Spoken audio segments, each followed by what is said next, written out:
Aujourd'hui, nous avons le plaisir de recevoir sur notre plateau l'honorable député Pape Songo Diouf, maire de la commune de Campement Ngeko.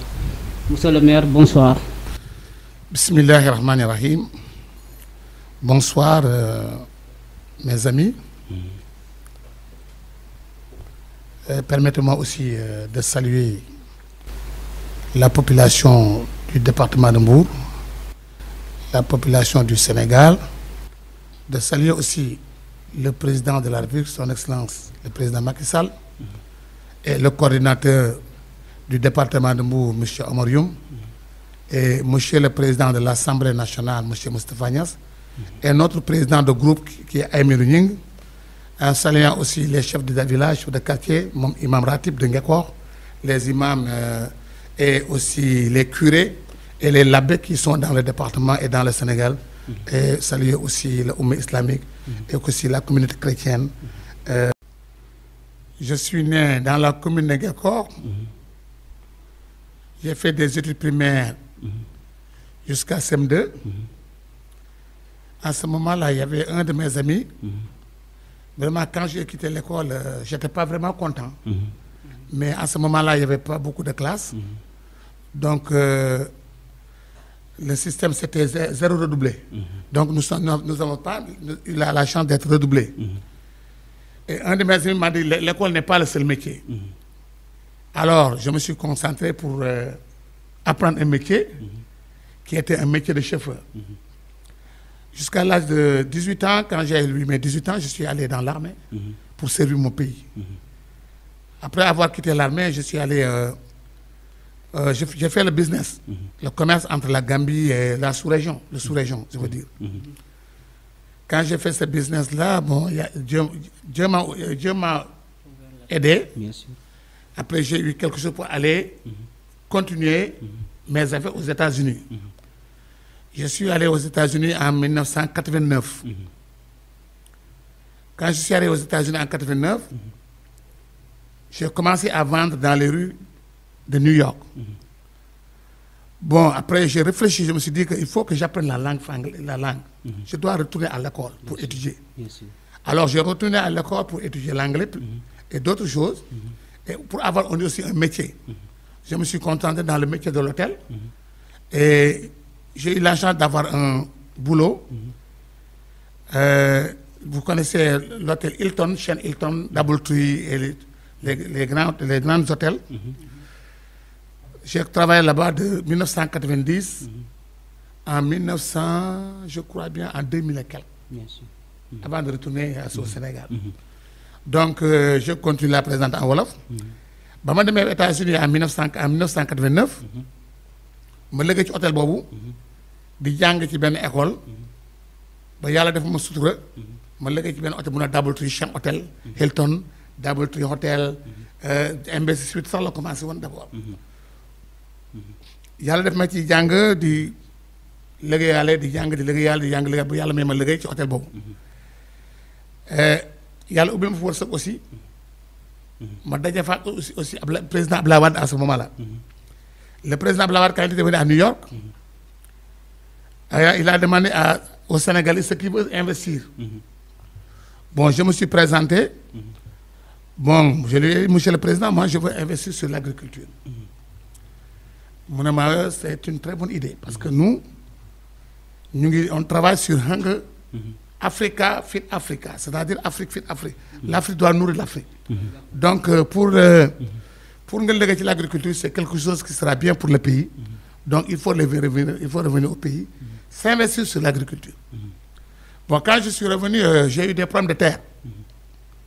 J'ai eu ces problèmes. Bon, il m'a mis en rapport avec le FPE, le Fonds de promotion économique, pour un financement et d'autres, beaucoup de choses. Mais l'affaire n'a pas marché. Je me tournais sur l'entrepreneuriat pour être un entrepreneur. Et quand j'ai eu la chance de rencontrer des techniciens de l'ambassade des États-Unis, comme je maîtrise la langue anglaise, bon, ñoom ñu jël ma leen di liggéeyal dans les chantiers ci àll bi comme le mel ni ay Tataguine, Néma Ba, Ndiaganiao. Donc j'ai gagné des marchés ci côté boobu après par la suite je vais me concentrer sur l'entrepreneuriat. Mais avec le temps, je vois que les gens, j'ai vu qu'il y a des manquements, parce qu'à ce moment-là, il y avait le problème de l'électricité, il y avait le problème de l'eau, il y avait le problème de santé, il y avait beaucoup de problèmes. Problèmes fonciers, etc., etc. Bon, je me suis dit que je vais accompagner le président Wade et son équipe qui est à Ngeko. Je commencé à l'accompagner, c'est une politique.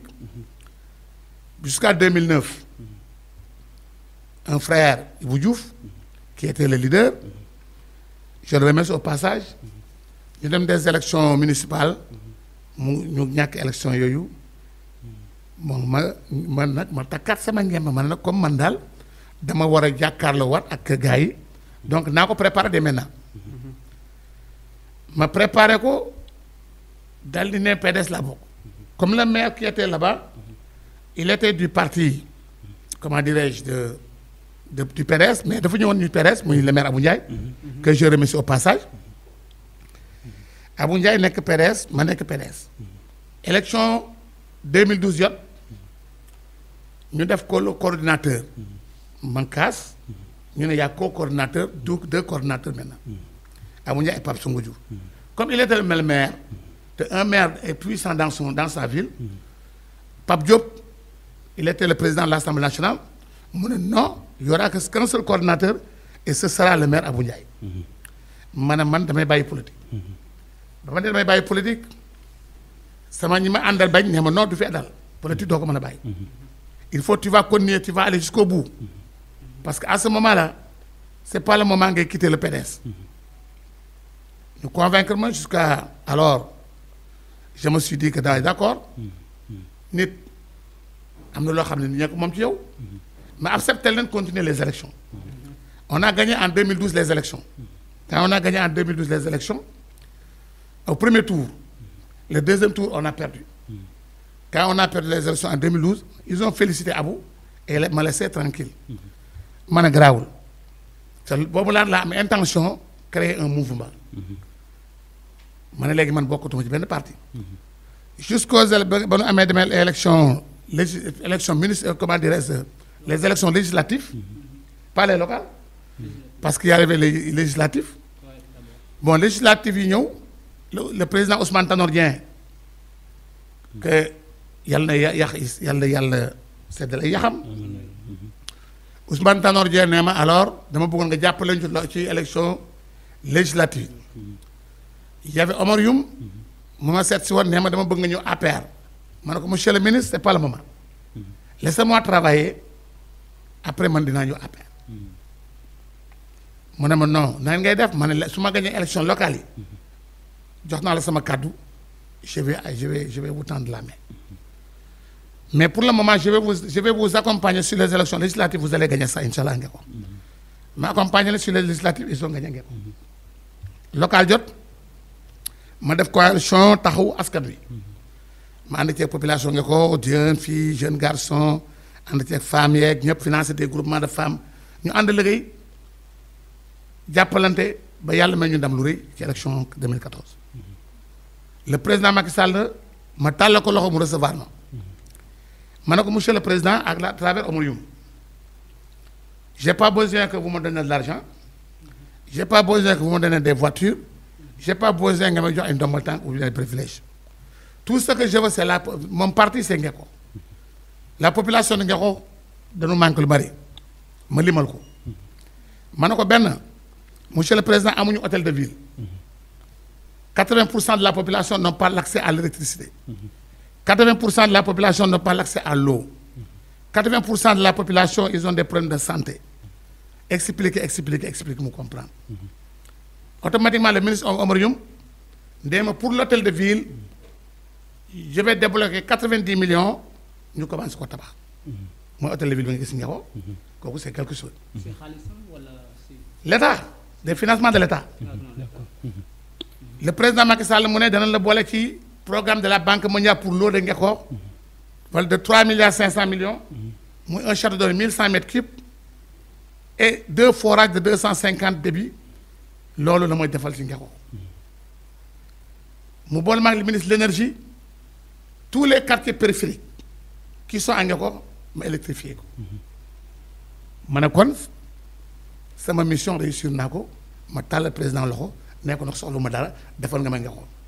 mais est-ce que monsieur le maire li nga limoon yëpp tey mu kaa savoir l'eau électricité bi est-ce que tey gëm nga ne problème boobu askan bi amoon bi ngay laaj campement Ngeko est-ce que problème boobu est-ce que jeex na wala jusqu'à présent des na. waaw xam nga actuellement nii su ma la nee l'eau da Ngeko wax dafa dem da jóge Agifor association des usagers association Agifor comité directeur du dëkk bi moo koy fal.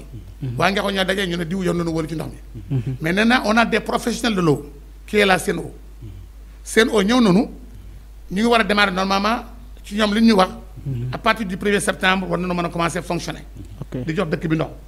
donc ce qui est sûr il y avait 80% qui n'avaient pas l'accès à l'eau. Maintenant il y aura 100% qui vont avoir l'accès à l'eau parce que pourquoi actuellement même les 80% qui ont l'accès les 20% qui avaient l'accès à l'eau ñoom duñ ko am bu dul guddi la nuit parce que forage bi c'est forage de 150 mètres cubes qui a été construit en 81 inauguré par le président Abdou Diouf. Maintenant ce qu'on a maintenant mooy on a un forage et un château d'eau de 1100 mètres cubes qui peut servir jusqu'à Ngari, qui peut servir même jusqu'à Saly parce que c'est pas un petit château d'eau. Donc là la population pour problème ndox mi c'est réglé.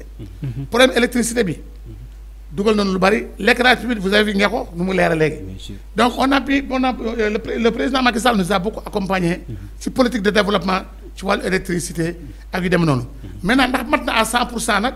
kooku lu mat yàlla rek ko am. mais on va continuer à travailler ba nga xamante ne nii képp ku dëkk Ngeko di nga am courant képp ku dëkk Ngeko di nga am ndox képp ku dëkk Ngeko doo ñun suñu problème majeur actuellement c'est un hôpital digne de son nom kooku la ñuy yóotu ji te ñu ngi ciy travailler incha allah. waaw dafa mel ni comme lu tax ma wax loolu dafa mel ni problème électrification jusqu'à présent dafa def am na beneen quartier bu ñuy wax Médine derrière la station quartier boobu dafa mel ni jusqu'à présent ñoom dañoo am jafe-jafe ndox ak jafe-jafe Médine ou Darou Salam électrification moom jafe-jafe boobu la ñu am jusqu'à présent. c'est Médine ou Darou Salam. Médine. c'est un quartier de Mbour non. Médina wala Médine derrière la station de campement Ngeko. Médinatul Munawwara. Exactement. Mais là on a déjà le plan.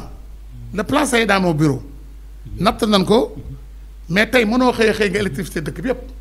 mais en tout cas nous la population de Médinatul Munawwara boobu ngay wax ils ont déjà le plan te les poteaux. ñu ngi devant la mairie loolu ils peuvent le vérifier mën nañu ko vérifier donc ñun lu ñu intéressé su mooy sunu askan. lu ñu intéressé mooy askanu Sénégal ñu yemuñu foofu rek ñun ñu ngi jàppale sax le département de Mbour parce que les élections locales les élections législatives man maa doon tête de liste j'étais le tête de liste de la coalition Benno Bokk Yaakaar avec Yacine Ndaw waaw donc on a parcouru toutes les 16 communes il y avait sunu opposant c'était Ousmane Gueye exactement mais yàlla may nañu ndam ba on a gagné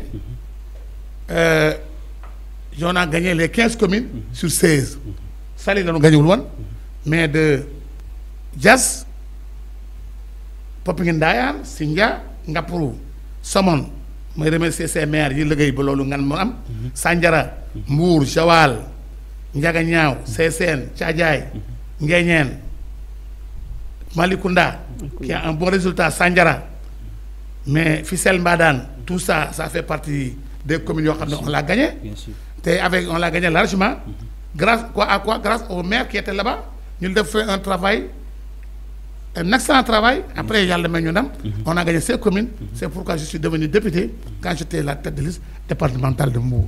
mais monsieur le maire dagguma la est-ce que foog nga ne comme résultat boobu ngeen amoon est-ce que bu nekkoon te mënoon ngeen ko amaat parce que xam nañ ne jafe-jafe yi bari nañu ci département de Mbour affaire foncier bi moo ngi fi affaire aussi infrastructure bi boo jëlee Ndiaganiao ak la commune de Fissel Mbadane population chaque jour ñu ngi manifesté wu ci problème ndox ci problème foncier ak ci problème infrastructure. mais nag attendez est-ce que gëmoo leen ne bu demee élection prochaine mu ngeen a perte élection parce que population amatuñu confiance yi. mais nous on a beaucoup fait dans ces zones-là boo xamee Fissel Mbadane nga xam Ndiaganiao j'ai pas dit on a tout fait mais le président Macky Sall a beaucoup fait dans ces communes pourquoi Bon, il n'y avait pas des routes, mais on a fait des pistes. On a fait beaucoup de pistes là-bas. L'électricité, il y avait les villages les plus arriérés dans le Ndiaganiao. Il y a de l'électricité maintenant là-bas. On a beaucoup fait dans ces communes. Le président a beaucoup fait dans ces communes. Bon, maintenant, la population, nous avons le président du département de Mbour. Le département de Mbour, à Mbour, même Mbourville. Vous voyez, il y a des routes partout à Mbour. Regardez les lampadaires qui sont dans le département de Mbour. À Sali, regardez à Sali les lampadaires. Regardez à Mbour les lampadaires. Regardez à Mbour l'hôpital. Regardez à Mbour, nous avons TGE, tribunal d'instance, grande instance. Il y aurait dans les départements, des régions légales. C'est bien vrai, le département. Regardez les autres communes. Le plus grand port du Sénégal, on va l'amener à Ndayan. Un financement de Dubai Port World qui sera peut-être de 400 milliards. Ce sera à Ndayan, le nouveau port. Regardez l'aéroport de Diass. Regardez l'autoroute de Dakar jusqu'à Diamniadio, de Diamniadio jusqu'à Diass, de Diass jusqu'à Mbour. Maintenant, le trafic qui était entre Mbour, entre Ngeko, tu pouvais faire plus d'1 heure de temps de Ngeko à Mbour. Tu pouvais faire 1 heure de temps, mais maintenant, avec 15 minutes, tu es à Ngeko, 15 minutes, tu es à l'aéroport. Le problème de foncier, c'est normal, le problème foncier, parce que le département, c'est un département, nous sommes très sollicités. Nous souffrons, souffrons de femmes valeur. Il y a les hôtels qui sont là. Hein? Il y a des business, il y a des infrastructures, tout le monde veut habiter à Sali, à Mbour, à Ngeko, à Ngaporo. Bien sûr. C'est la raison pour laquelle le problème de foncier, on a Maintenant, le problème, moi, maire, qui m'a souci, le cas de Ndengler, ça date de longtemps. Une délibération peut-être, pour nous dire il y a des failles peut-être, mais quand même, le président de la République, tu vois une femme, le ministre de l'Intérieur, nous avons réglé la situation. La situation a été réglée. Le paysan, il a une solution pour régler ça. Parce que le gars là aussi, nous avons été dégagés, nous avons une population, mais la solution a été réglée. Nous avons été Vous nous parlez, le cas d'Angleterre. Après, on règle l'affaire. Mais bonne solution. Bonne solution, ce problème. Non, solution. En tant que député aussi, bonne tant que on a interpellé le ministre à l'Assemblée. Nous avons réglé le problème d'Angleterre. Parce que nous représentons le peuple. Nous sommes aussi derrière la population.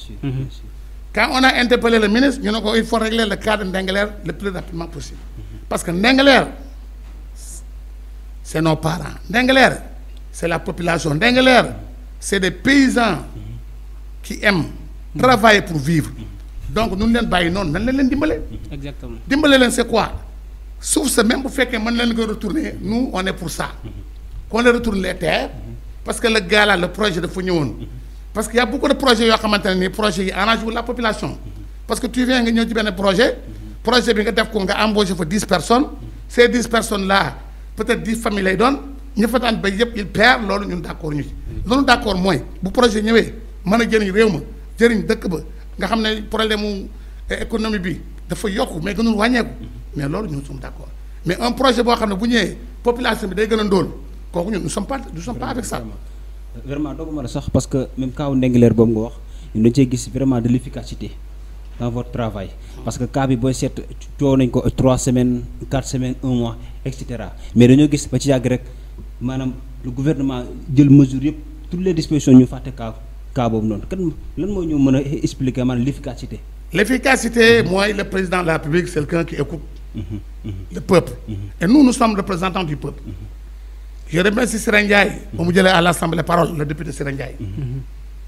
Il a dit directement au ministre Abdou Karim Fofana, le cadre d'Angleterre, qu'on règle ça le plus rapidement possible. Donc, nous, le président nous écoute. Le président nous a écoutés parce que nous, à l'Assemblée nationale, on parle que l'intérêt du pays. Effectivement. Bien vrai que nous sommes avec la paix, nous sommes avec le président, nous travaillons pour réussir la politique du président de la République, mais aussi la population de nous faire pour nous. Effectivement. Faire pour nous, il fallait départ. Parce que les gens qui ont été ils disent, mais nous avons des mesures d'urgence parce que nous avons la population de une décision. décision bu ñu jël jaral na ne seen paquet. l'état nag na jël ay responsabilités. le président dégage dépêcher le ministre de l'intérieur Aly Ngouille Ndiaye que je remercie. qui a été efficace. yónni les sous-préfets les préfets ne la dem na taxawal na ci. ne pop na gars yi dem bay. ñu ngay bay boo demee léegi photo yaa ngi nii gars yaa ngay bay suuf de ma ngay meññ. la nga def nag mooy.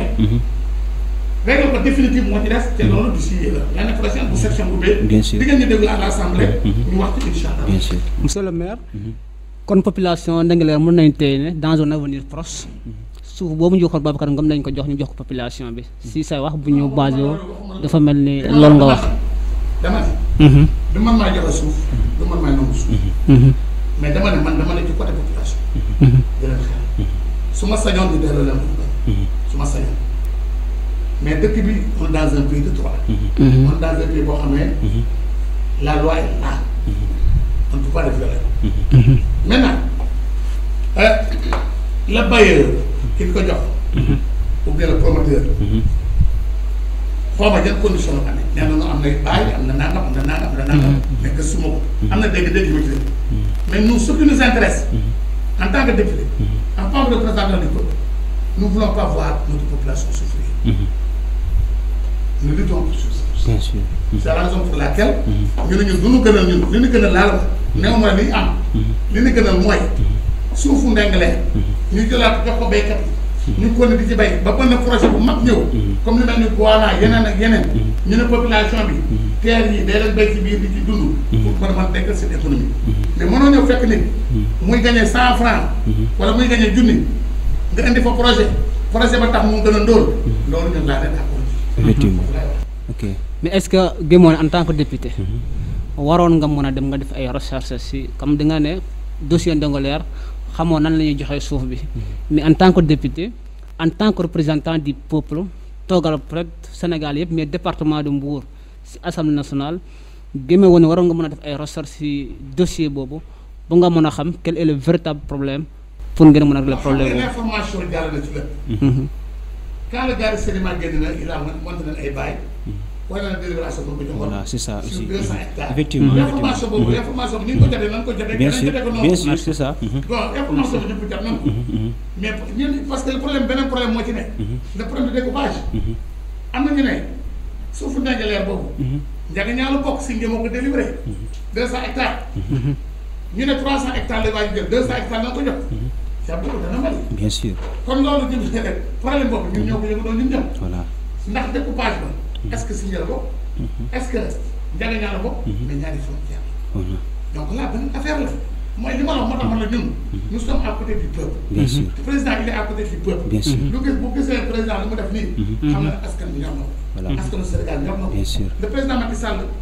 xanaa lu mu yëgul mais président Macky Sall lu mu yëg. xam ngeen dina ko saafara si lu mu gën a gaaw. pour laquelle le cas de Ndingler ba mu ko réglé. réglé na ko doo xamante ne alhamdulilah rabbil alamin. kenn de werantewul ne.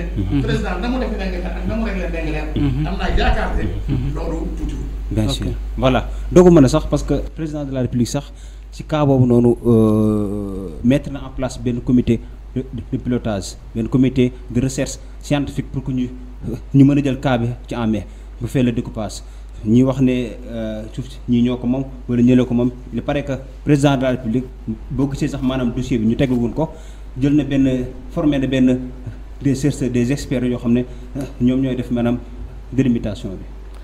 waaw xam nga le monsieur le président de la République. dossier Ndingler la mu ciy def. man xamaguma ko. pourquoi xamaguma ko. mooy lii nga ma wax ne expert la jël wala yu demee noonu. parce que président yàgg na di liggéey ci wàllu les découpages bi. bien sûr parce que découpage bi gis na ne découpage politique am na. découpage politique bi fi Abdoulaye Wade defoon. nan ko avoué. mooy commune bi arrangement naa ko xaaj jox keneen pour mën a gagner. yooyu amoon na fi. maintenant dafa bëri injustice. da ngay dugg commune génn commune. c'est ça c'est ça. la commune de la commune de Malicounda. bien sûr boo génnee Mbour. Mbaling Malicounda la bokk. Warang Malicounda la bokk. ñani nga génnewaat ko dugaat nii nga dugg Malicounda Mbambara. kon loolu mooy problème mu commune de découpage bi. c'est ça bon nga ñëwaat fenn nga ñëwaat commune de Sindia. nga jóge Sindia ñëw Ngëriñ. Sindia la bokk. nga jaar biir Ngeko. nga jóge Ngapuru. dugg Ngëriñ mu bokk Sindia. nga jóge Somone jaar Ngëriñ mu bokk Sindia te décret yi nga xam ne ñoo formé les communes décret yi leerul parce que décret yi dañuy naan décret portant découpage bi nangam expliqué ñu ne la commune de Ngeko est limitée au nord Ibou Sakho et environ et ses dépendants lan mooy Ibou Sakho et ses dépendants c'est pas précis bien sûr donc ces communes là problème boobu moo am dans tout le Sénégal c'est pourquoi le président dana jël ses responsabilités daggaat communes yi commune bi nga xamante ne li communes yooyu ñu jox la ko parce que am na communes yoo xamante ne imaginal commune de Sindian dem ba Ndiaganiao njëkkoon na fi yem ci 1 kilomètre wala 2 kilomètres côté bi ah Mbour yem ci lii yooyu yëpp c'est des injustices yooyu nag dañ ko war a régler président dana ko régler maanaa nag découpage bi amoon na benn service bu ne ANAT ñoom ñooy gérer les terres ñooñu la dénk terres yi ñooñu ñu ngi def des enquêtes pour mën a dimbale président ci liggéeyam boobu mais en tout cas ce que j'ai à vous dire incha allah président bu guddee fan ñu ñaanal ko wér ak wérle injustice boobu ci découpage administratif yooyu dana ko régler incha allah. merci si beneen fan monsieur le maire monsieur l'honorable député mu mel ni aussi yéen waa département de Mbour daa mel ni département dafa am problème andoo leen seen biir tey dañuy gis ki def sortie attaqué kii suba keneen def sortie attaqué kii lan mooy véritablement parlant le problème entre vous les responsables du département si beneen fan aussi gis nañ temps yi jeune Mbour yi di manifester wu di dem dans les médias di réclamer ay emploi ñi ay formation bu mel ni da ngeen a parti jeunesse bi. waaw xam nga c'est normal aussi parti bu mag bu ne am problème parti moo mën ta ñàkk problème effectivement ndax ambition yi ñooy tax ku nekk da ngay bëgg les gens sont ambitieux mais loo am ambition da nga ko war a teg à la légalité bien sûr moi quand je suis venu dans le parti de l'APR mon coordinateur c'est Omar Youm parce que pourquoi moom laa dugg muy liggéey ci li nga xamante ne nii moo ma indi ci APR ak ñeneen du ko def ñëpp jox ko bopp moom mooy sama coordinateur boo ne Omar Youm du sa coordinateur nag yow te mu coordonné les élections présidentielles du 2012 coordonné les élections référendum coordonné les élections législatives coordonné présidentielle coordonné yow nga ne du sa coordonné kooku yow da nga bëgg a yàq. daa am ñuy wax ne moom Omar Youm du seen coordinateur. mooy li nga wax da nga ma ne am na ñeneen ñuy def di sortie ñuy jaar fii mais dama ne discipline de parti mooy Omar Youm mooy coordinateur ñun ñëpp bu ñu toppee ci ginnaaw Omar Youm liggéey jàmba dana am nga xaar yàlla subhaanahu wa taala yàlla mooy fal am na ci alxuraan foo xam dafa naa xuli allahumma maalikal mulki tuutil mulki man tashaw yàlla mooy fal ku ko neex ku mu fal nag kooku nan ko topp ànd ak moom mais boo bëggee ne man maa kii maa ko ëpp njàng war maa jiitu te wërsëg yemul xam-xam yemul kooku da ngay sonal sa bopp. les jeunes aussi. les jeunes aussi ils sont dans le droit. ndax bu fekkee da ngaa liggéey ci parti. bëgg ngaa gis sa bopp ci parti bi. am nga droit nga ne emploi. xam nga lu bonoon. ñu ne dañuy génn parti bi. wala amuñu emploi dinañ génn parti bi mais danoo nekk ci biir parti bi di xeex. kooku kenn ku ne bëgg a dimbalee di nga dimbale les jeunes du département pour ñu xeexle leen ñu am métier man je suis pour ça. Je suis derrière la population de Mbour, je suis derrière le peuple du département de Mbour pour qu'on trouve aux jeunes des emplois. Moi je suis pour. C'est la raison pour laquelle ces jeunes-là, yaa xam ndax jeune de APR nga, yaa xam jeune nga, mais jeune bu yeewoo département de Mbour, le président Macky Sall ñun bu ñu ko gisee, bu ñu ko gis nga xamante ne nii, wala Omar Youm sax il a commencé à embaucher des jeunes quand même. Il y a beaucoup de jeunes yoo xam ne jël na leen ci cabinet am ñu doon na leen liggéey man mii rek.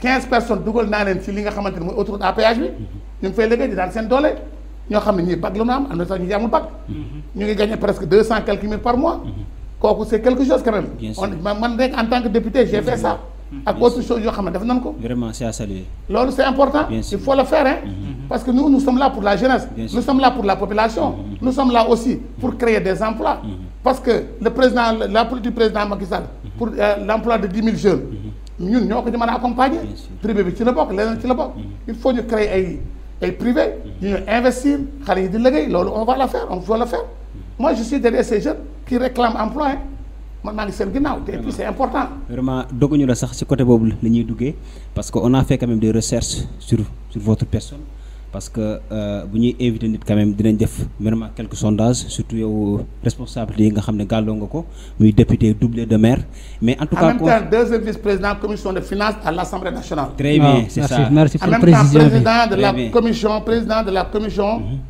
Malaisie Sénégal. Très bien. Groupe d'amitié. Très Président groupe d'amitié. de la Malaisie et le Sénégal, je suis le président. Très bien.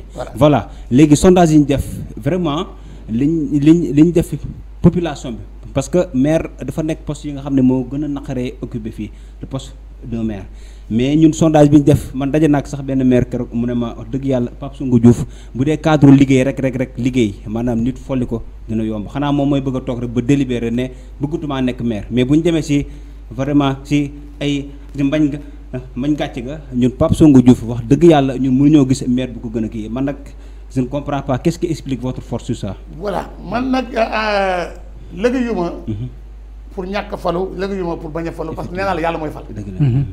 damay liggéey pour jaamu yàlla. damay liggéey pour dimbali sama askan damay liggéey pour am ndam ëllëg damay liggéey. ëllëg nag ëllëgu yàlla la. su population bi su ma leen doyaatee. ñu ne ma jëlaatal ngexoo mooy jëlaat ngexoo gën a góorgóorluwaat liggéey. ci la base boobu lay liggéey. mais maanaa ndax damay liggéey effectivement nit koo gis man ba ma jël dëkk bi dama ne jëluma ko ngir am ndax dama sacrifier sama bopp pour nekk dans le parti de Macky Sall. J'étais entrepreneur boo tàppoon sama compte minimum di ko fekk 60 millions wala 80 millions yoo xam ne liquide lay doon sama compte mais dem naa ma mënatuma ko damaa jaay sama parti sama entreprise tëj ma bàyyi parti bu fu ma nekkoon yëpp ma topp président Macky Sall pour lan pour Macky Sall dimbale ngeen ko vraiment dama ne président Macky Sall bëgguma nga jox ma xaalis ban may nommé député j'ai pas demandé dañu xool ne war naa ko mën a nekk ñu def ma ko yàlla may ma ci ndam on a gagné je n'ai jamais été demandeur keroog ba président di jaale si comment dirais-je Babacar Touré mu tuddee ko maison bi ñu ngi koy remercier au passage bu ma gisee danoo nuyoo jàmm santé mais néew ma ko sax dama recevoir ma te ku am occasion gis président da nga resu fu nu ma sax daje ma su ma ko ne président dama bëgg audience je ne demande pas d'audience Omar yu ma ngi fi su ma soxlaa damay def ne ko lii laa soxla sa président jeex na du ma ko sonal du ma ko ndaxata mais nag populaire li dem ci nag ngekoo ndox ma courant ba stade bi hôpital courant dimbale jigéen ñi dimbale femmes yi dimbale jeunesse bi loolu maa ngi ci loolu dama toujours que je vais dire ça à président Macky Sall c'est ça. jërëjëf monsieur le maire ñu am mbégte dalalaat la encore si suñu émission le coin des leaders si Silaba Média Silaba TV ñu dalal si beneen fànn rek yow ngay nekk honorable député au niveau de l'Assemblée nationale membre de la majorité présidentielle dafa mel ni mbas mi daf leen ëpp doole actuellement. waaw xam nga am nga benn question bu am solo bu nit ñi di wax léeg-léeg te doy na waar ñu ne ndax l'État dafa reculer devant la population. Bien sûr. mais un État peut reculer pourquoi population la demande de la population mais les pays yi nga gis des coups d'État di fan te coup d'État c'est pas normal parce que le président dafay ñëkk taxaw benn place. Effectivement. man mii léeg-léeg ma song benn affaire boo xam ne su ma xoolee ne l'intérêt de la population ici je peux reculer sur ça le président de la République y a des jeunes yoo xamante ne de bu ñu xëyee dañuy dem Minébaro pour am dépense wu 1000 francs wala 2000 francs y a des femmes yoo xam ne bu ñu xëyee dañuy dem marché Mbour pour liggéey pour am 3000 francs. Bien sûr. des mères de famille y a des pères de famille ñuy dundee dépense journalier waaye ñooñu boo leen tëjee un mois ba économie dëkk bi nga gis ne ñii danoo sonn ñii amatuñu lu lekk xam nga lu bu boobaa day xew nga téye leen fa tëj leen ne duñu génn nit ñi ñooy dee seen kër nga leen di suul feebar bi gën a yokku loolu moom président loolu la xam population bi ne sonn nanu te effectivement sonn nanu muy mooy lan mooy doon leen a tëj te mënatunoo lekk mënatunoo naan mais ban leen bàyyee président ne nan dund ak virus bi États-Unis na ëpp fuuf mais les gens vivent avec le virus en France les gens vivent avec le virus ba nu tëjee nga xam ne tëj bi c'est pas la solution danoo ubbi C'est ça. ce qu'on doit dire mooy respecter les mesures barrières masque 1 mètre bañ a jaxasoo éviter les rassemblements éviter les ngénte éviter les dëj loolu bu ñu ko defee dana nu mucc maanaam ndax président bàyyi na askan da leen bàyyi wu leen pour ñu rassemble ba bàyyi wu leen pour ñu ngénte da leen bàyyi pour ñu leen daan seen doole am dara jënd ceeb dëwlin dundal seen njaboot loolu moo tax président ubbi frontière mais du faiblesse de l'État yërmande la ci koo xamante ne nii tu es le président de la République du Sénégal moo tax yërmande bu lu am moo tax mu dimbale askan bi ci loolu c'est à saluer boo xamee Sénégal 70% de la population seen dépense ñu ngi koy amee ci xëy dóor waar am 2000 3000 def ko dépense suba loolu lay defal Sénégal. Effectivement. Et les gens le savent. C'est ça. bu doon ñëpp dañu nekk des salariés par mensuels boo jotee sa weer mais léegi ñaata emploi moo am fonction publique quelle est la population du Sénégal ñaataay dund les immigrés jàmbaar lañu ay liggéeykat lañu ñooy dimbale seen famille yu gën a bari mais pandémie bu mu amee am na immigrés yoo xam ne amatuñu doole pour dimbale seen famille. Effectivement. seen famille fu ñu jóg liggéey yi. C'est ça. loolu dafa am ci dëkk bi loolu nag boo comprendre dëkk bi nu ñuy dundee da nga naan l'État a reculé mais l'État n'a jamais reculé dafa xam ne askan bi lii moo leen di sauver il est allé là-bas pour dimbale askan bi nee leen ma bàyyi leen ngeen dem liggéey daan seen doole dundal seen njaboot loolu mooy l'État def. Honorable est-ce que yéen bi ngeen di virus bu mu egsi automatiquement ngeen instauré état d'urgence couvre-feu est-ce que xalaatoo leen ne loolu war na mën a am répercussion ci dundu askan bi parce que wax nga ko léegi sénégalais la 90% de la population vit jour au jour day xëy dem marché jaay am li ñu duggee est-ce que bi ngeen di ñëw di tëj lépp xalaatoo leen loolu war na mën a am répercussion. voilà ci askanu foofu c'est important de poser cette question. deuxième question bala ngay répondre bi ngeen instauré état d'urgence ak couvre-feu bi da ngeen a dégager benn fonds pour appuyer pour aider population bi mais dafa mel ni xaalis boobu ñu bëri dañoo ne niñ ko gérer baaxul xaalis boobu parce que population bi ñu waroon a am ñu bëri amuñu même campement est-ce que même dans la population pour la population campement ngeen ko est-ce que ñu bëri ménage yëpp am nañ. d'accord état d'urgence solution la woon au départ. mais l'indiscipline bi xew France. l'indiscipline bi am États-Unis moo tax affaire bi yokk mais bu ñu yemoon état d'urgence parce que le président ba mu defee état d'urgence bu kenn génnewul woon respecte état d'urgence bi kon cas yi réglé na ko ci 2 semaines 3 semaines parce que feebar bi 3 semaines mën doon na bañ développer mais dañoo dem ba 3 semaines les gens pensent qu'ils sont en vacances l'état d'urgence c'était une solution au départ mais l'état d'urgence n'a pas été respecté par les Sénégalais dañ daan yor yëpp sax di xeexantoo policiers yi mbedd yi. Bien sûr. da nga ñëw fekk romb benn place à Mbour nga gis ne nii jaxasoo. Bien sûr. ñu ne état d'urgence les gens nekk ci mbedd mi bu guddee ñuy dàqanteeg policiers yi nga ne loolu alors que ne mais c'était la solution. Bien sûr. mais ba nu demee ba xam ne léegi beaucoup de gens sont indisciplinés. du ñu toog seen kër yi grand place yaa ngi dox géej gi boo demoon géej léegi temps yi ñu defee alors l'état d'urgence da ngay dem plage tu vois les gens ñuy jaxasoo di sangu géej comme ça.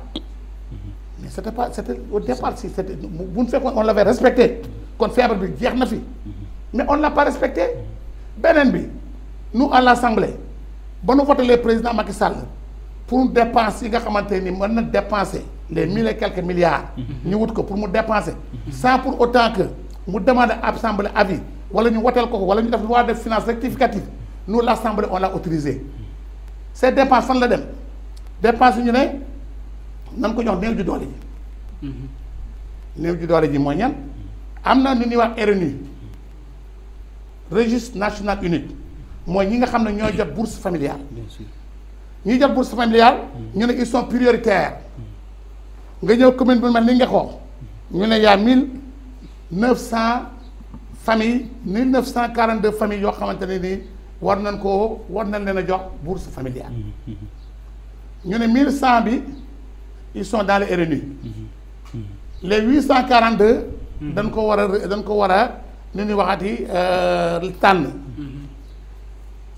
ci population boo xam ne c'est 50 000 habitants nga war ci jël 1900 familles 1900 familles 1100 moo nekk RNU nga war a def 800 yi boo ko defee sur 4 quartiers ku nekk quartier bu dee am 210 personnes loolu noonu def ak ñëpp mais ñëpp mënuñoo am quand même Non, non. mais l'essentiel des pauvres lañu wax ñu gën a sonn ba pandémie bi ñëwee ñëpp a sonn parce que am nañu perte seen liggéey ñu ne aussi ñooñu nañ leen ci boole liggéey leen mais dama ne ñëpp mënuñoo bokk am. mais dagguma la foofu dafa am sax ñu wax ne da ngeen a mujjee jël xaalis bi 1000 milliards di ko politiser seen nit ngeen ko jox. waaw mais lu mel ni nga xoolee ngeen koy jox man mii sax dugguma ca parce que xam nga lu tax chef de quartier yi bàjjenu gox yi relais communautaire conseil de la jeunesse ASC chef de quartier chef de village imam commission ba lu def ñu dox ci koñ yi xool ñen ñoo ko mérité ñu jox leen c'est ce qu'on a fait à Ngeko te loolu ñu def Ngeko on l'a fait partout au Sénégal ñu ci bëri ci dëkk yi ma xam Sénégal mais 1000 milliards yooyu sax dajeegul mais li jot a ñëw ñu ngi koy dimbalee ñaata la ñu jox transport y a combien de milliards lañ fi injecté santé y a combien de milliards on a injecté là-bas dund bi y a combien de milliards on a injecté là-bas mais dafa bari bien sûr les entreprises yi nga xam dañoo am problème mais état dimbale na leen yenn entreprises yi am na bor yoo xam ne fay nañ ko gars yi yenn gars yi hôtel yi am na yoo xam ne dimbale nañ leen hôtel yi bien vrai am na hôtel yoo xam ne mettre na à la disposition de l'État bien sûr mais le président de la République son excellence Macky Sall mais soxlawul 1000 milliards pour def sa politique non il n'a pas besoin de ça lu mu soxla mooy l'autoroute de Dakar jusqu'à Mbour c'est convaincant ko convaincre na population bi les logements sociaux le programme de logements sociaux que vous voyez dem ñaaji partout bien sûr mu créer des logements sociaux bien sûr ba yow boo amee 3 millions sax war nga mën am logements sociaux c'est convaincant bien sûr il y a des idées il y a des projets qui peuvent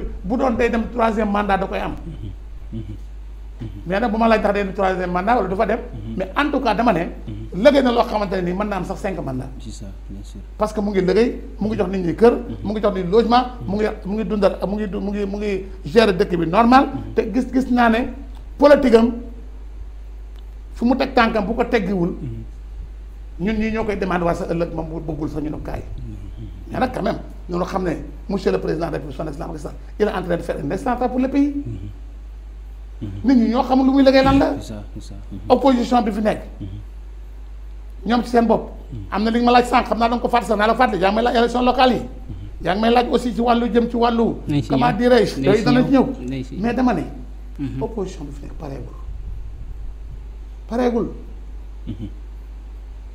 opposition bi pareegul ça veut dire que yéen da ngeen di toogaat pour sampaat ñun élection yi desul si ñun ça veut dire quoi ça veut dire opposition ñoo demandé bu nu noon suba la ñu ne suba la président ñoom rek lay déglu voilà c'est dialogue baa ngi ni dialogue bi ubbi na bu opposition ne suba la bu ne la 21 la ku mu nekk kenn ñu dóor mu daanu ñun ñu pare nañu élection yi yàkkam élection yi mu ñëw sax mënu gënal ñun parce que li ñu nekk nii sax ñun neexuñu parce que danoo bëgg fu nu taxaw fii mais tey élection bu ñu ko defoon suba gars yi ku nga xam ne ko kan yaay kan département de Mbour dañ koy rafale waat parce que tous les maires du département ils sont avec le président Macky Sall te gis ngeen maire du département de Mbour yépp góorgóorlu nañu seen dëkk li ko jàppe Diass ba Nguéniène fi seen mbaa daan dëkk yi ma léegi maire ba fa nekk ku ci jàkkaarloo gars yi dóor la kon ñoom pare nañu on est prêt département de Mbour Macky Sall lay doon 100% yépp maire yépp APR lay doon incha allah loolu pare nañu liggéey nañ ci nit ñi pare nañu pour élection opposition moo pareegul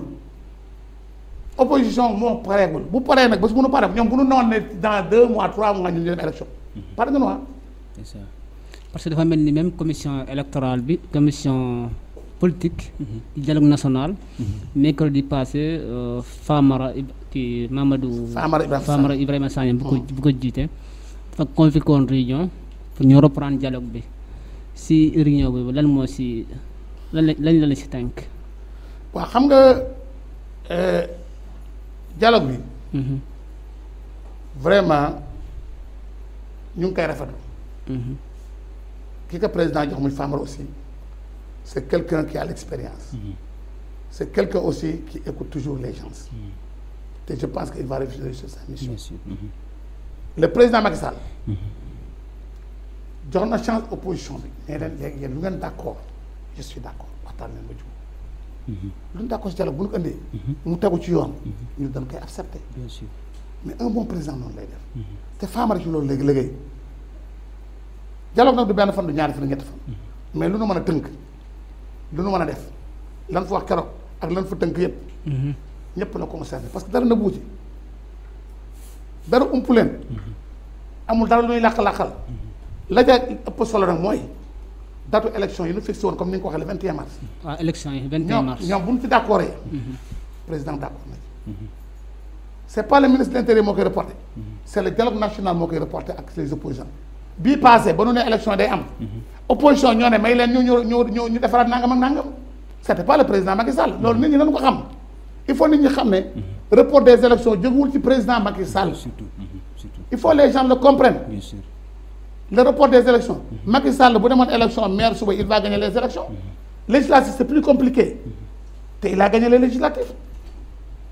Présidentielle c'est plus compliqué encore parce qu'il y avait des candidats. bien sûr. candidats yoo xam ne yu am candidats yu am doole. ñu regroupé wu. xam nga ne ku mel ni Sonko. doogoon jóg. am doole ku mel ni Idrissa Seck. ñooñu am doole macha allah. bu ñu demee yooyu moo gënoon compliqué local c'est pas compliqué pour te dire la vérité. parce que maire bu ci liggéey. maire bu ci dem topp sa askan. maire bu ànd ak sa askan di liggéey di dimbale sa askan. bul xalaat moom sa askan wala ginnaaw. jamais parce que kat on ne change pas une équipe qui gagne. te maire yu bëri fii yi ma gis dans le département liggéey nañu seen askan yoo leen falaat ëllëg. ñu ngi jàppale seen askan. ñu ngi déglu seen askan lu nu am bokk seen askan. tooguñu Dakar bu politique jot ñëw tooguñu aussi. ba soxla askan bi ñëw toujours ils sont avec la population. c'est ça.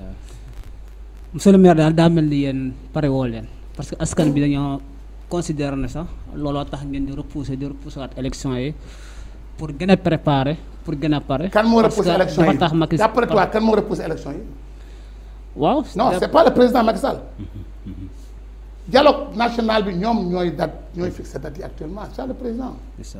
il faut les gens le comprennent. bien sûr. dialogue bi ñun bu ñu d'accord ñoo avec l'opposition. nous sommes d'accord nous sommes prêts. bu ñu nee le 21 la le 21 la. bu ñu nee suba la suba la. na ñu am date boo xam ne rek pour respecter le calendrier électoral. mais c'est pas le président qui a dit na reporter élection yi non. wala boog bu fekkee da nga dégg président wax ko fenn nee mu wax na ko place sangam. wala diw bokk na ci président nee na ñoom dañuy reporter élection parce que président ko sant kan moo ko mën a wax fii.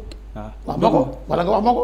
doo ko mën a sax parce que président de la république moom bon li mu wane defe naa ci élection présidentielle yi passé nga xam ne vraiment c'est de la stratégie parce que tey tool yi bëri woon na élection yu ñu def une semaine bi si topp lañ soog a publier les résultats te ba mu gagné vraiment mu gagné surtout ci majorité vraiment loolu man question bi ma leen bëgg laaj surtout ñi nga xam ne ñoo nekk vraiment ñoom ñoo nekk ci majorité présidentielle bi parce que stratégie boobu à chaque fois nit ñi moom la ñuy wax nu ngeen di def ba situation bu ngeen fa tollee rek à chaque fois da ngeen ci génn moo ma jaaxal nit ñi daal lu bëree bëri.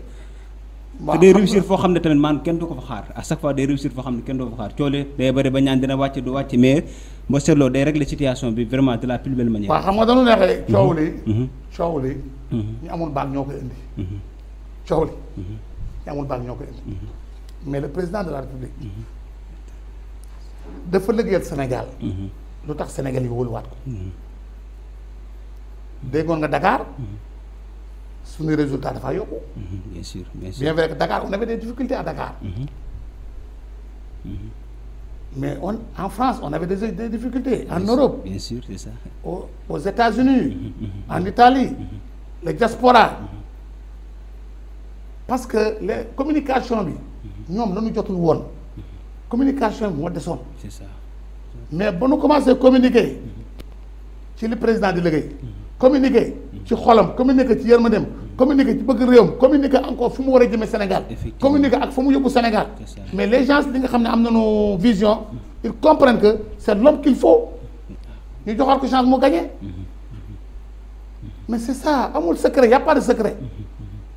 mais imaginez école yi président tabax ci réew mi yëpp. piste yu mu def yëpp. bourse familiale 400 000 familles. bourse familiale. Imaginez les autoroutes. Imaginez projet de développement yi. Imaginez l'électrification. Imaginez dëkk yi nga xamante ne nii pour nga demoon dëkk da ngay sonn da nga doo kii yooyu yëpp mu lonk mu lëkkale leen. hôpital yi.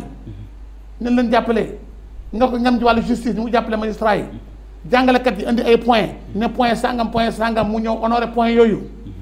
mais loolu dafa ne du neen. loolu il faut gars yi fay ko borom.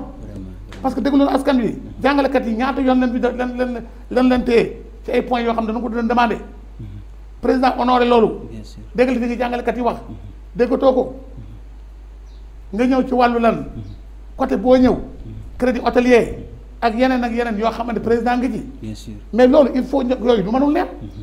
moo tax tey gars yi fay ko borom élection ñëw ñu jox ko dëkk bi à 58%. via 60%. kooku c'est important. voilà loolu nag bu amee ci réew. on a un bon président on a quelqu'un qui aime travailler on a quelqu'un aussi ki nga xam ne fu mu yóbbu dëkk bi ci l'émergence la koy jël. parce que plan bi Sénégal PSE gis ngeen ko. gis ngeen àll bi nga xamante ne nii kenn teguñu woon noonu dara te àll bi ki te pas considéré état bu mos ñëw mosoo respecté àll bi kaw-kaw yi nga daan wax mais kaw-kaw yooyu tey boo fa demee ñu ngeeg ndox ñu ngeeg courant ñu ngeeg gaz ñu ngeeg lépp seen dëkk te génnewuñ dëkk ba parce que c'est à cause du président Macky Sall. voilà c'est ça c'est-à-dire que li ñu ci mën a seetlu sax mooy toujours y a des manques de compréhension li muy def ci moom c'est-à-dire li muy réaliser am na ñu bëri maanaam gisuñu ko am na ñu bëree bëri wala comprendre luñ léegi bu ñu demee nag ba pendant les élections nag si la ñu bëri man tëj seen bëri du xool te day fekk. maanaam exactement c'est ça. c'est ça c'est donc ça. ñun duñ def du féliciter ko. ànd ak moom ci loolu. parce que l'exemple on est dans le département de Mbour. yéen département de Mbour. bu yokkoo xam ngeen bu yokkul xam ngeen. parce que yéen fi ngeen dëkk. te gis ngeen ne yokku la sax la def. su ñu leen département de Mbour yokku na. yéen xam ngeen ci daal. boo duggee Mbour léegi tali yaa ngay jaxasu sali gi amoon tali yaa ngi fiy dugg ak yeneen dëkk yeneen dëkk bien sûr bien sûr. projet yaa ngi dox pandémie bi nag moo sax arrêté yu bëree bëri mais gis ngeen ne dëkk bi mu ngi émerger donc loolu am na solo bien sûr. la ca gën a ëpp solo nag mooy les élections locales bu ñëwee nit ñi nañ ko wuti ci jàmm kuy wut na nga laaj ci jàmm bañ a saaga bañ a xuloo bañ a xaste dem sa campagne teg ses programme bu nu wóoloo ñu fal la. bien sûr. ndax ñun nous sommes un peuple intelligent. peuple intelligent mooy lan gëmuñu lee xew Mali xew fii te dañ koy condamner ce qui se passe en Mali hein. ce qui se passe au Mali dañ koy métti du ko naqarlu. bien sûr bien sûr. un coup d'état parce que l'Afrique Afrique ci boppam dañu war a dépasser coup d'état. surtout au 21e siècle. 21e siècle Afrique waratuñu am zéro coup d'état moo fa war a mën a am. vraiment vraiment. Yaya Jammeh ba mu kiyee fii dañ koo jël ñu dem fekk ko fa ñu dàq ko delloo waa ji nguur gi. bien sûr fokkati nguur jeex na ci réew mi. bien sûr. te nous on va travailler ci lan. IBK delluwaat Mali nekk fat président ba élection ñooñu daaneel ko.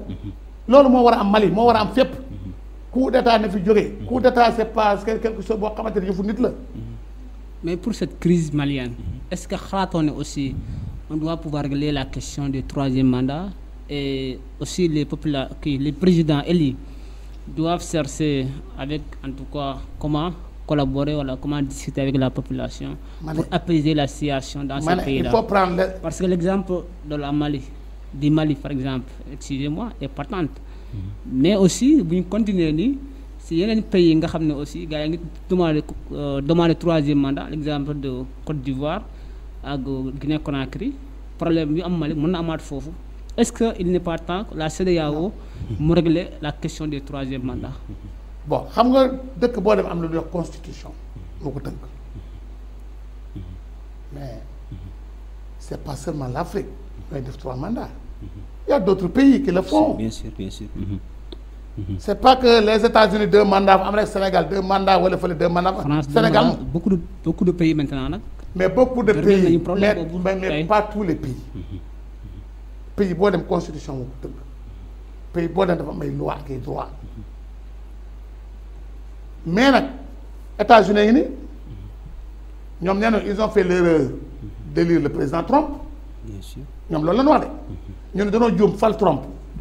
mais est-ce que sa armée yu jóg wàcce ko non mais Trump il a fait beaucoup de mal li gars yi wax d'après ses dires li gars yi ñëw d'après ses dires doon wax ñu ne il a fait beaucoup de mal quand ils ont dit ça moi je sais pas la politique des États-Unis pour le moment mais quand les gens disent ça est-ce que l'armée doit se lever un bon jour pour ne Trump dégage non on a vu l'affaire des gilets verts mais tout le monde a le droit de se manifester tout le monde a le droit d'être dans la rue ne sama président bi neexuma mais personne n'a le droit koo xam ne il a été élu par la population pour 5 ans si tu veux mu wàcc il faut ces 5 ans là mat nga jël sa carte nga wote pour mu daan loolu dañu war a gëm suñu bopp yi les élections tant que ñu ngi ko gëm ñun duñu dem mu guerre mais l'Afrique tubaab bi sax dañu ñoo yeb. bien sûr c'est ça boo waxee ñu ne nous sommes suñu esprit te ñun ñoo leen dàq jàng ñoo leen ëpp xam-xam bien sûr mais nag y a des gens yoo xam ne pouvoir dañu bëgg te pouvoir continué wul y avait Kadhafi ici y avait Saddam Hussein ici le pouvoir ne continue jamais c'est quelque chose boo xamante ne nii temps la rek mais quand même nit ñi nañu xam ne la xew Mali àddina bi ñoo ko naqarlu la France a condamné les États-Unis ont condamné partout dañu ko condamné parce que loolu c'est pas humain nga jël un président nga toroxal ko génn ko dàq ko quelqu'un qui a demee quelqu'un même s'il est mauvais il faut attendre le jour pour nga folli ko changer c'est ça loolu la ñu war a gëm ñun mais pas par les armes vraiment et puis celui qui règne par les armes périra rek par les armes certainement c'est la raison du plus fort comme dit l'adage c'est-à-dire que le pouvoir rend fou et le pouvoir absolu rend absolument fou maintenant yéen problème mu troisième mandat bi seen wax léegi bi nga xam ne nar na indi problème yéen loolu yéen lan ngeen ci xalaat en tant que des leaders politiques réellement ndax yéen vous êtes d'accord bien vrai que sax waruñu leen poser la question ndax vous êtes d'accord ou pas ndax vous êtes quand même pour la majorité présidentielle mais est-ce que yéen gis ngeen ne loolu jaadu na yéen. xam nga kooku. l'intoxication la. dafa am benn intoxication boo xam ne. ñu ngi naan président troisième mandat. est-ce que dégg ngeen président mu ne damay dem troisième mandat. ça aussi c'est une question hein. est-ce que l'heure où on est là. est-ce que c'est le moment de parler de troisième mandat. est-ce que dégg ngeen fenn président nu mu de troisième mandat non. ce que le président a dit. leer na. xam nga lu ñu war a def ñun. li anglais wait and see. wait and see. su dee président ne day dem troisième mandat. su boobaa beneen débat lay doon. mais actuellement man dégguma fenn fu président ne damay dem troisième mandat. dégguma fenn fu président ne damay laajaat di réew mi. dégguma fenn fu président ne dem leen campagne pour ma def troisième mandat. te ñun ñoo ko nekkal. kon ñun lu ñuy def mooy maandu ci wax jooju. continuer liggéeyal askanu Sénégal. continuer liggéeyal réew mi. continuer jox ko ay projet c'est l'heure du bilan. c'est l'heure de travail c'est pas l'heure du bilan. effectivement bu ñu demee nag ba mu laaj troisième mandat. su boobaa foofu man boo posé question foofu am na lu la mën a tontu. effectivement mais actuellement andil ma kenn ku ne. président ngeen day dem troisième mandat amul. andil ma ko ban rajo ngeen ko dégg mu wax ko. foo ko déggee ak ban rajo ko wax ban télévision ko wax. dis-moi ça. je ne l'ai jamais entendu parler que président ne je vais me présenter encore pour la troisième fois au Sénégal je ne l'ai jamais entendu moo ko mosuma ko dégg te dégguma ko ci moom te comme c'est lui la mooy ndey dimbali gi te waxu ko mais ñun tam nanu maandu. merci beaucoup monsieur honorable député dafa mel ni président waxu ko mais partisans ñoom ñoo koy wax sax. c'est ça. mais ku mu neex nga ne man pataas sama gënal pomme de terre. merci le temps qui nous est réparti est presque terminé. vraiment.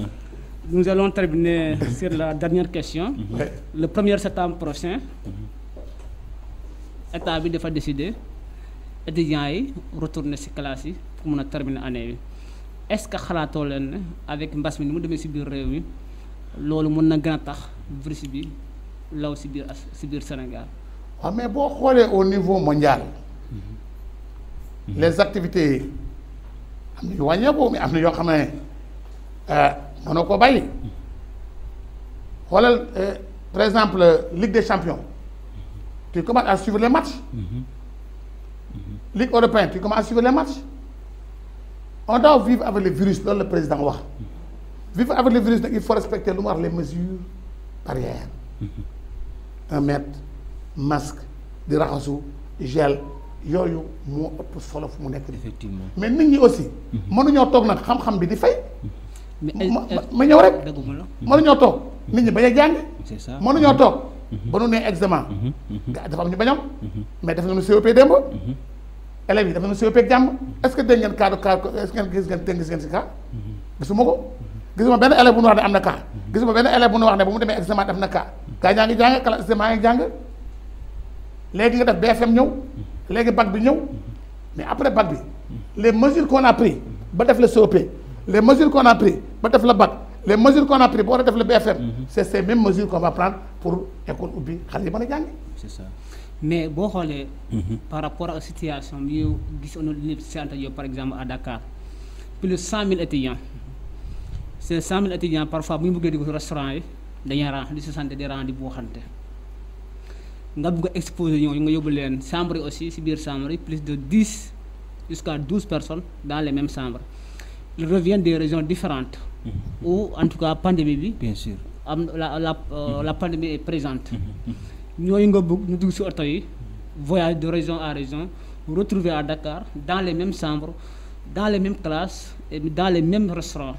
Est-ce que def loolu est-ce que nekkul rek da ngeen a bëgg a sauver année bi moo tax ngeen bëgg a sacrifier askan xam nga yow da nga ne jëndal initiative les gens retournent vers l'école mais waxoo ma les mesures d'accompagnement.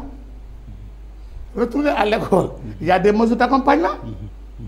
Est-ce que ces mesures d'accompagnement là yow tu as dit que les élèves sont 12 en salle sont 12 en classe wala sont 12 dans les chambres.